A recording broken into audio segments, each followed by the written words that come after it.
All right, so welcome back to Pedal and Ash. I am, as always, your learner Glithy, and I know I missed a week, but we're gonna go ahead and do our recap and preparation for March, even though I know March has already started. So first, I wanted to take a look back on kind of my goals here. So these are like my general goals, but if we go to the next page, you can see right kind of a bad like frame of what I did because some things happened. But you can also see that I changed some things around. So right, I marked out book and put podcast because I did not read a book last month. It was too busy. But what of course I want to talk about is my goals for last month for Japanese. And so as you can see, my goal was Quartet 2, two short stories, and I put very generally the kanji book, but I honestly meant doing chapter 3 of the kanji book. And so, as you can see in the beginning of the month, I was very steady. I missed one day, I think it was due to a migraine, but the end of the month is blank. And that's for good reason. Um, I thought I could continue my studies and conduct an English intensive, and I could not. And so the last week I ended up not really studying, which I think overall wasn't a big problem. I think you should take breaks from studying at times, but this was a work mandated break. So I didn't really plan to take a break, but my body dictated that I needed one because I was doing way too much all in one time. Uh, and so for that, I did honestly finish Quartet Chapter 2.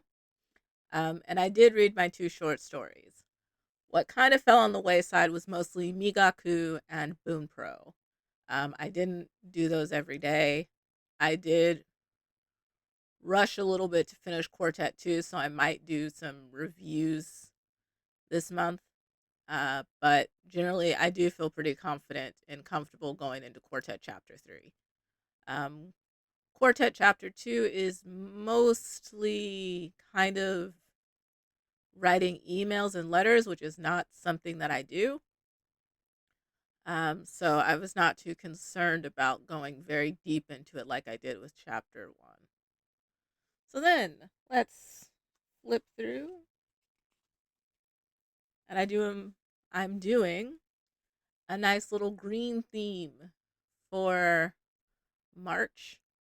And as you can see, because of when I'm filming, sorry, there's already some things filled in. But essentially, because I have more time this month, I'm going back to my general things. So, reading 1 to 2 books, doing some exercise, and things like that.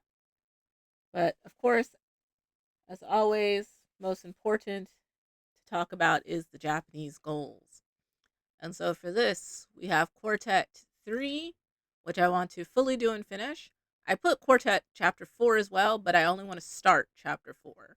So, I want to start doing the reading and the grammar by the end of the month. The kanji book, I want to do chapters 4, 5, and maybe 6. This depends on how many kanji I already know versus how many kanji I need to learn. So I'll have to go through and see how many new kanji there actually is. But I'm not terribly worried about that. And then last thing I wanted to focus on, which is very much a Migaku thing, is vocabulary mining. So I am in the position now where I have to speak more Japanese than I used to. Um, a little bit for personal reasons, work reasons, kind of mix up. And so I thought that vocabulary mining would be a big area to focus on so that I could learn some new words, particularly words adjusted to what I'm looking at for. I'm not sure how to really phrase that. But as you can see, I have been still a little bit coming down off of the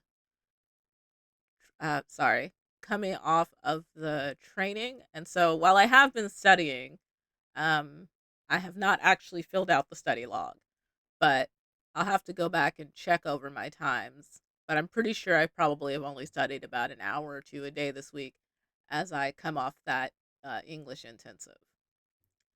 Um, and so those are kind of the recap of February. and the start of March. So that's kind of a quick get. Um, I didn't want to spend too much time on it because I wanted to actually talk about something a little bit different, although kind of the same, and that is studying kanji and grammar and taking breaks and like why you should take breaks. So the reason I said it's a little bit different is I took a body mandated date break, which means that I was so tired I just physically couldn't study, and I don't recommend that's how you structure your breaks.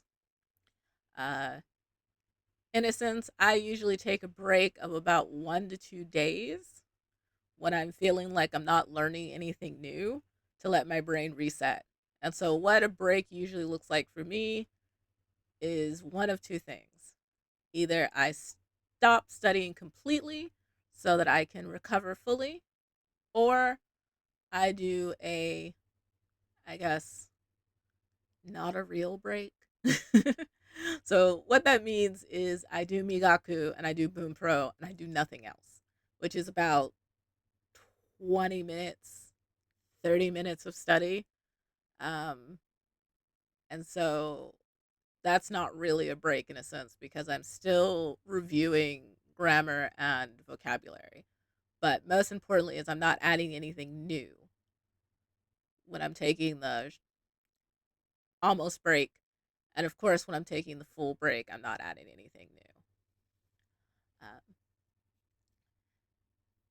and so for this month, I did take a bit of a break on the first week, which is why it's kind of blank. Um, I should have put in that I was doing Migaku and Boon Pro, but I did not. Starting next week, we're going to crack into chapter 3 of Quartet, as as well as go into the kanji book. Um, my goals here are to spend an intensive amount of time studying, so maybe 3 or 4 hours if I can do it. Um, I also have a Japanese only meeting next week, so that should really help with my listening, although we'll see how much I understand. But I think that I am up for the challenge, basically. Um, the meeting will probably have a lot of like English help to support for things that I really truly don't understand, but for the most part, should stay mostly in Japanese, which should be interesting. And the last thing I want to say about breaks is there's not a correct length for a break. Uh, as you can see, I did a full week in which I'm going to put in my like little 30 minutes of activity that I did every day. Um, and I don't normally take a week, but 5 days, well, really 6 or 7 days. We'll see how I do on the next couple of days. I'm filming on Friday, was just sorely needed. Um, but I would say, yeah, take breaks as your body feels or as your brain feels, especially if you feel like you're not learning anything. I would say take a break. It's not necessarily that you're not good at Japanese. It's probably that you're overloaded or overwhelmed, or it's just time to like relax on your brain for a little bit. Some people do very intensive studying where they like study for hours and hours a day, and your mileage will vary with that because honestly, your body does have check engine lights and other kind of lights, and by that I mean little signs that you're pushing yourself too hard, and if you ignore them, your body will let you know that you've ignored them for too long, as I have found out many a times. And so, that's basically all I wanted to update for this. Probably the next video will be a WTF grammar or something about kanji. Those are the two ideas that I'm leaning towards the most, but as you know, I might change my mind. I'm also want to experiment with another type of update and uh, I guess kind of update and teaching videos. Not actually like as a teacher, but like what is it? is the Feynman technique where you are teaching what you learn and so that it helps you learn better. I want to try doing that because back in the day when I was originally learning Japanese, I used to kind of tutor my friends as I was learning the same things with them, and it really helped cement a lot of things for me. And so I want to, I guess, teach at the void and see if that helps me retain some of my information. But also, more importantly, uh, what this new adventure that I stumbled upon in Japanese has taught me is I need to speak more. And so I want to do these videos where I'm speaking more and more Japanese. You might also see some shorts from me. These shorts will be me speaking or reading Japanese, but I don't want to do that for 10 minutes. That feels way too long. So probably they'll be a minute or 2 minutes long. I don't know if YouTube Shorts works that way, so it might just be short videos on the channel, or I might do a compilation of 5 minutes. We'll see. But that's everything from me. So if you got it this far, thank you for watching, listening. I know this is not like the most attractive of videos right now, but we'll get back to the attractive videos next week. Thank you guys for listening.